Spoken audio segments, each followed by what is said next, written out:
Hello and welcome to our YouTube channel exam study 9। Friends, आज हम आपके लिए 21 सितंबर के महत्वपूर्ण करेंट अफेयर्स लेकर आए हुए हैं। वीडियो अगर आपको अच्छा लगा तो लाइक करें, चैनल को सब्सक्राइब करें और दोस्तों के साथ शेयर जरूर करें, क्योंकि करेंट अफेयर किसी भी एग्जाम में महत्वपूर्ण भूमिका निभाते हैं। तो चलिए शुरू करते हैं। आज का पहला प्रश्न है, जूनियर विश्व भारोत्तोलन चैंपियनशिप 2024 में भारत के धनुष लोगानाथन ने कौन सा पदक जीता है? तो इन्होंने कांस्य पदक जीता है, यानी ऑप्शन नंबर सी इसका राइट आंसर हो जाएगा। देखिए, भारोत्तोलन में भारत के धनुष लोगाथन ने आज लियोन में स्पेन में IWF जूनियर विश्व भारोत्तोलन चैंपियनशिप 2024 में पुरुषों की 55 किग्रा स्पर्धा में कांस्य पदक जीता। अंडर 21 जूनियर विश्व चैंपियनशिप में भारतीय भारोत्तोलन दल में 3 पुरुष और 6 महिलाएं शामिल हैं। चलिए बात करते हैं आज के अगले प्रश्न की। तो मिस इंडिया वर्ल्ड वाइड 2024 का टाइटल किसने जीता है? तो ये ध्रुवी पटेल ने जीता है, यानी ऑप्शन नंबर ए इसका राइट आंसर हो जाएगा। देखिए, संयुक्त राज्य अमेरिका की भारतीय मूल की छात्रा ध्रुवी पटेल ने मिस इंडिया वर्ल्ड वाइड 2024 का टाइटल जीत लिया है। यह भारत के बाहर सबसे लंबे समय तक चलने वाली भारतीय प्रतियोगिता है। न्यू जर्सी में ताजपोशी के बाद ध्रुवी ने कहा कि मिस इंडिया वर्ल्ड वाइड जीतना एक अति विश्वसनीय सम्मान है। चलिए बात करते हैं आज के अगले प्रश्न की। तो उत्तर प्रदेश सरकार ने राज्य में कितनी हाईटेक नर्सरी स्थापित करने की घोषणा की है? तो ये 73 हाईटेक नर्सरी स्थापित किए जाएंगे, यानी ऑप्शन नंबर सी इसका राइट आंसर हो जाएगा। देखिए, उत्तर प्रदेश की राज्य सरकार ने जल्द ही 73 जिलों में अत्याधुनिक नर्सरियां स्थापित करेगी, जिनमें गौतम बुद्ध नगर, नोएडा और गाजियाबाद को शामिल नहीं किया गया है। इस पहल का उद्देश्य न केवल फलों और सब्जियों की पैदावार बढ़ाना है, बल्कि उन्हें की गुणवत्ता में भी सुधार लाना है। याद रखेंगे, नोएडा इसमें शामिल नहीं है, गौतम बुद्ध नगर शामिल नहीं है और गाजियाबाद शामिल नहीं है। बात करते हैं अगले प्रश्न की। तो राष्ट्रमंडल खेल 2026 का आयोजन कहाँ किया जाएगा? तो ग्लासगो में किया जाएगा, यानी ऑप्शन नंबर सी इसका राइट आंसर हो जाएगा। देखिए, राष्ट्रमंडल खेल 2026 का आयोजन जो है ग्लासगो स्कॉटलैंड में किया जाएगा। इससे पहले ऑस्ट्रेलिया शहर विक्टोरिया ने बढ़ती लागतों को जिम्मेदार ठहराते हुए जुलाई 2023 में अचानक 2026 खेलों की मेजबानी से अपना नाम वापस ले लिया था। ग्लासगो 10 साल पहले राष्ट्रमंडल खेलों की मेजबानी की थी।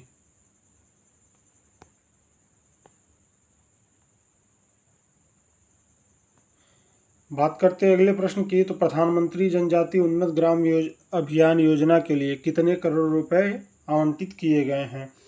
तो ये 79,156 करोड़ रुपए आवंटित किए गए हैं, यानी ऑप्शन नंबर डी इसका राइट आंसर हो जाएगा। देखिए, प्रधानमंत्री नरेंद्र मोदी की अध्यक्षता में केंद्रीय मंत्रिमंडल ने 79,156 करोड़ रुपए की प्रधानमंत्री जनजातीय उन्नत ग्राम अभियान को मंजूरी दे दी है। इससे केंद्रीय हिस्सेदारी 56,333 करोड़ रुपए और राज्य की हिस्सेदारी 22,823 करोड़ रुपए है। यह योजना जो है 63,000 गाँव को कवर करेगा, जिसमें 5 करोड़ से अधिक आदिवासियों को लाभ मिलेगा। चलिए बात करते हैं अगले प्रश्न की। महाराष्ट्र रियल इस्टेट नियामक प्राधिकरण के अध्यक्ष का कार्यभार किसने संभाला है? तो ये मनोज सौनिक जी ने संभाला है, यानी ऑप्शन नंबर सी इसका राइट आंसर हो जाएगा।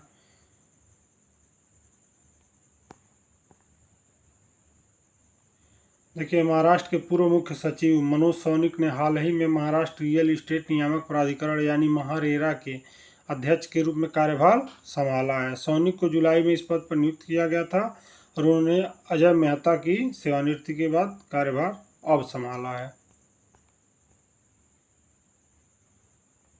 चलिए बात करते हैं अगले प्रश्न की। तो किसने महाराष्ट्र के अमरावती में PM मित्रा पार्क की आधारशिला रखी है? तो प्रधानमंत्री ने रखी है, यानी ऑप्शन नंबर ए इसका राइट आंसर हो जाएगा। चलिए बात करते हैं इसके बारे में। तो देखिए, प्रधानमंत्री नरेंद्र मोदी ने महाराष्ट्र के अमरावती में 1,000 एकड़ में फैले PM mega integrated textile reason and April यानी PM मित्रा की आधारशिला रखी है। देखिए, महाराष्ट्र औद्योगिक विकास निगम द्वारा विकसित यह पार्क कपड़ा उद्योग को बढ़ावा देने के उद्देश्य से 7 PM मित्रा पार्क स्थापित करने की सरकारी पहल का हिस्सा है।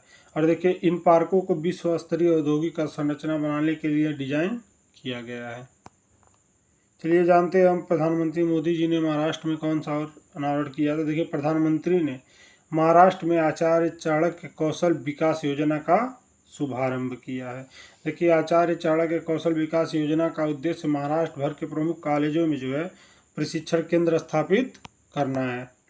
और देखिए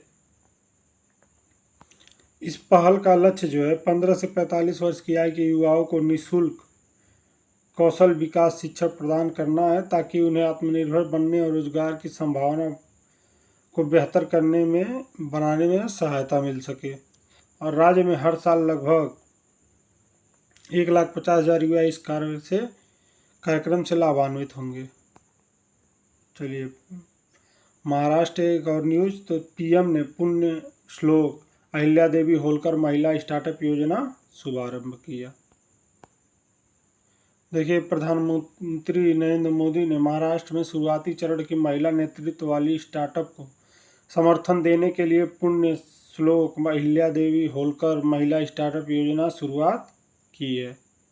और देखिए इस योजना के तहत जो है 25 लाख रुपए तक की वित्तीय सहायता दी जाती है, जिसमें 25% धनराशि पिछड़े वर्गों और आर्थिक रूप से कमजोर वर्ग की महिलाओं के लिए आरक्षित है।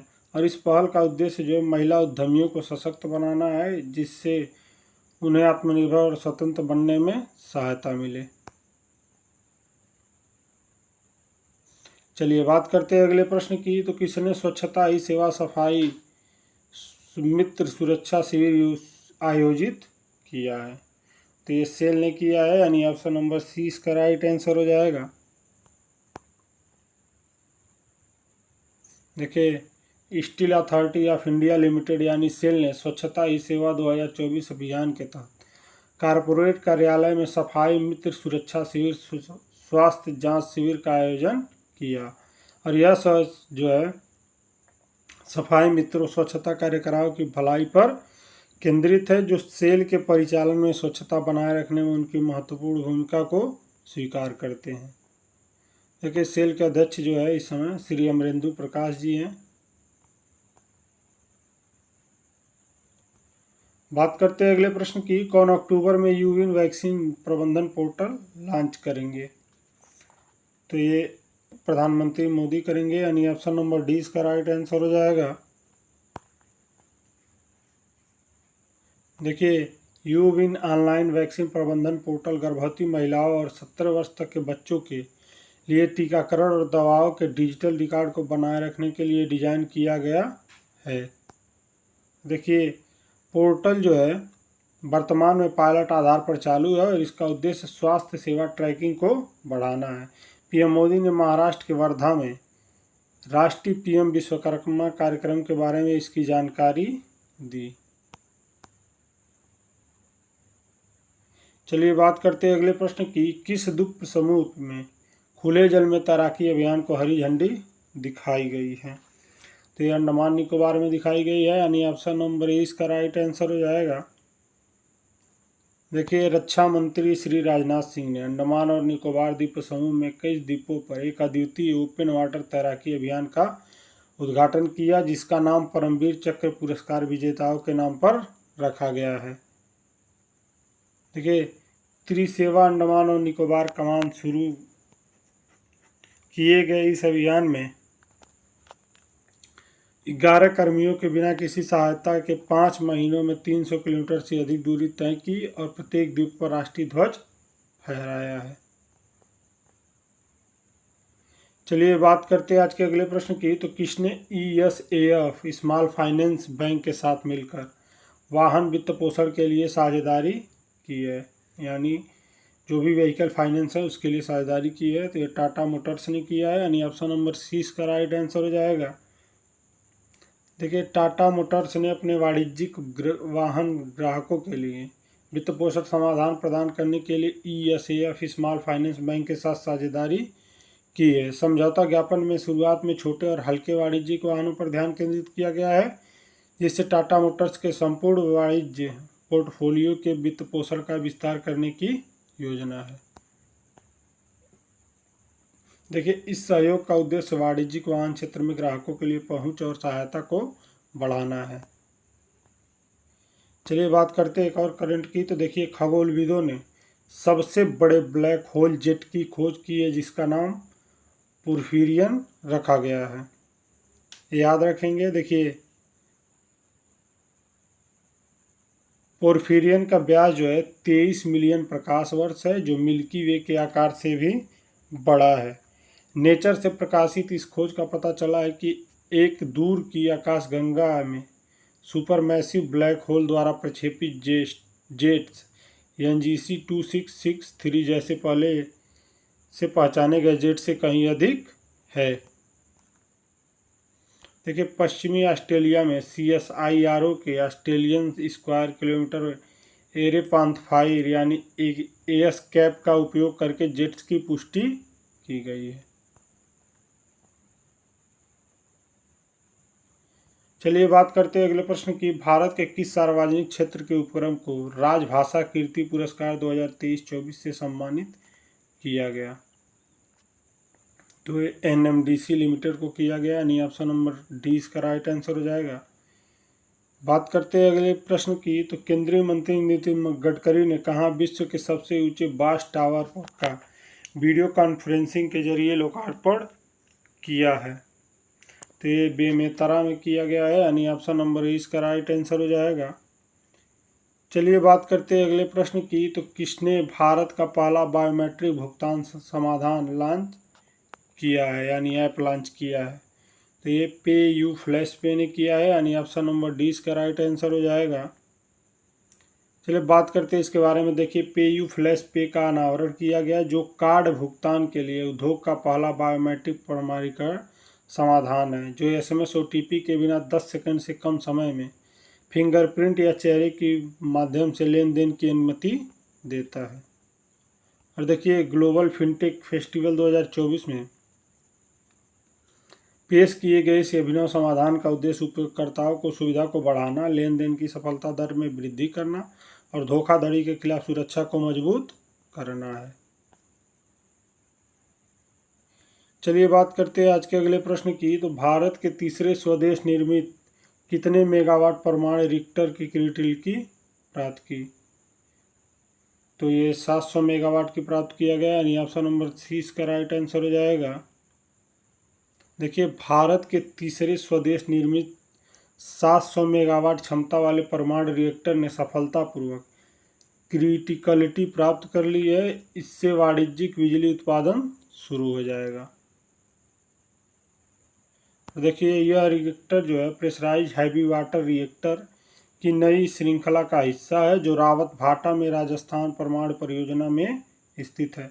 इससे पहले गुजरात के काकरापार परमाणु ऊर्जा स्टेशन पर 700 मेगावाट क्षमता वाले PHWR पहले ही वाणिज्यिक संचालन शुरू कर चुके हैं।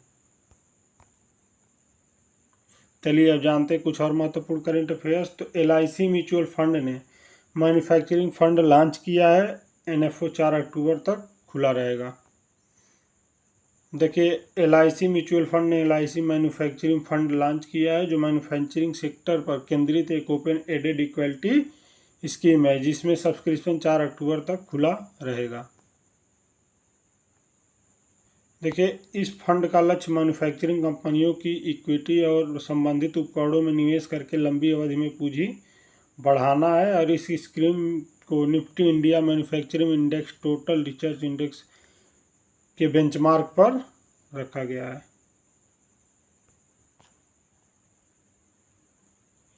चलिए बात करते हैं अगले करंट की। तो इंडिया AI ने प्रभावशाली AI समाधान विकसित करने के लिए इनोवेशन चैलेंज शुरू किया। देखिए, इंडिया जो है इंडिया AI स्वतंत्र व्यापार प्रभाग यानी IBD ने स्वास्थ्य सेवा, शासन, कृषि सहायक प्रौद्योगिकी और जलवायु परिवर्तन सहित महत्वपूर्ण क्षेत्रों में AI समाधानों को बढ़ावा देने के लिए इंडिया AI इनोवेशन चैलेंज शुरू किया है। देखिए, इलेक्ट्रॉनिकी और IT मंत्रालय के डिजिटल इंडिया कॉरपोरेशन के तहत IBD India AI India mission कार्यान्वयन एजेंसी है। देखिए, विश्व स्वास्थ्य संगठन ने जॉर्डन को कुष्ठ रोग मुक्त होने वाला दुनिया का पहला देश घोषित किया है। देखिए, भारतीय तटरक्षक बल ने 19 सितंबर को नई दिल्ली में the habitat trust and Asian foundation के साथ समुद्री संरक्षण के लिए समझौते ज्ञापन पर हस्ताक्षर किए हैं। देखिए, राष्ट्रीय युद्ध स्मारक शीर्षक से एक कविता और वीर अब्दुल हमीद शीर्षक से एक अध्याय को इस वर्ष एनसीईआरटी की कक्षा 6 के पाठ्यक्रम में शामिल किया जाएगा। देखिए, नई दिल्ली में 19 सितंबर को इंदिरा गांधी राष्ट्रीय कला केंद्र में 5वें नदी उत्सव का उद्घाटन किया गया है। देखिए, यूरोपीय आयोग की अध्यक्ष उर्सुला वॉन डेर लेन ने बाढ़ग्रस्त मध्य यूरोपीय देशों को 10 अरब यूरो की सहायता प्रदान की है। देखिए, भारतीय सेना ने 18 सितंबर को दिल्ली कैंट स्थित centre for land warfare studies में तिरंगा माउंटेन रेस्क्यू के साथ एक समझौता ज्ञापन पर हस्ताक्षर किए हैं।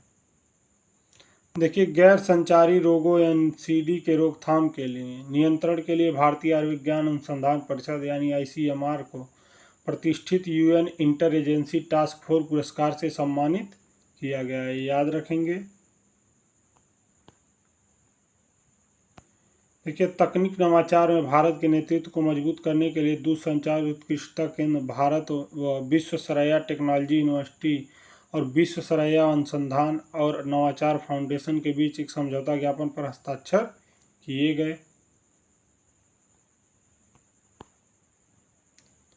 देखिए, श्रम और रोजगार मंत्रालय पूर्वी राज्यों के साथ ओडिशा के भुवनेश्वर में चौथी क्षेत्रीय बैठक का आयोजन करेगा। तो ये रहे आज के कुछ महत्वपूर्ण करेंट अफेयर्स। वीडियो अगर आपको अच्छा लगे तो लाइक करें, चैनल को सब्सक्राइब करें और दोस्तों के साथ शेयर ज़रूर करें। धन्यवाद।